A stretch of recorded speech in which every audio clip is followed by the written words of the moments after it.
Hi, my name is Joshua, and today I'm going to show you how to submit a payment authorization letter online. So when you first log in, you just want to go ahead and click on this I want to orange button. And from here under Asset Maintenance, you'll see Submit One-Time Payment Authorization Letter and Submit Recurring Payment Authorization Letter. We're going to go ahead and go through the one-time.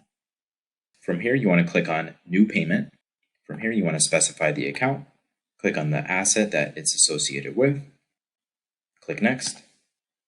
All right, from here, payment type. This is just asking what type of payment this is associated with or what it is. So we'll just go ahead and enter county taxes. And from here, percentage of ownership, we just want to enter 100.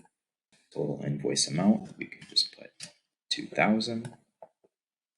Processing instructions. This is only if there's anything specific that you need to enter. If not, you can leave it blank. Under Use Existing Payee Information, this is if you already have the payee information saved in the system. You can select them right there. We're not going to go ahead and do that. So we're going to keep going here. Payee name, this is the person or the entity that we're paying. So we're just going to go ahead and do this. Address of that payee. And we can send a wire, ACH check, or cashier's check. A wire is $30. ACH is free. Check is $10. Cashier's check is $30. When entering the wire or ACH information, the routing number, when you're entering it there, it's a little bit different. So we'll just go ahead and enter. So when you start entering the information here, you're going to see a list of different options that you can actually click on. So you want to go ahead and continue entering the information. And then you actually want to select that option.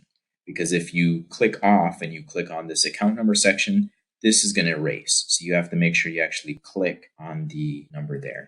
And it will pre-populate the bank name there. And we'll just enter that account number. Information to be referenced on payment. If you're not really sure or if there's not anything that you need to add as far as additional information, then you can just enter what the payment is, county taxes, and then click Next.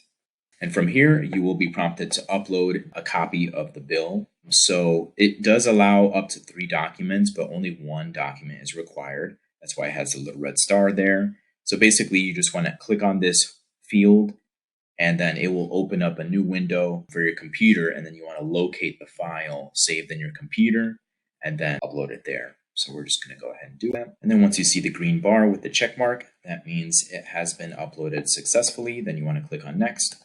And from here, it's just going to give you a copy of what the fee breakdown is. So it's $30 to send that wire. And it's just asking how you want that to be paid. We're just going to go ahead and leave that at IRA cash balance and click on Next.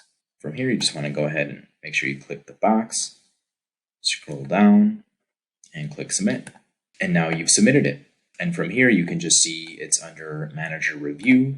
And it does take about 1 to 3 business days to review. If everything's in order, we'll go ahead and process it afterwards. If not, we will either return it or reach out to you to let you know we need something else. When we return it, you will receive an email stating that this transaction has been returned to basically log in again, make the corrections, and then resubmit it.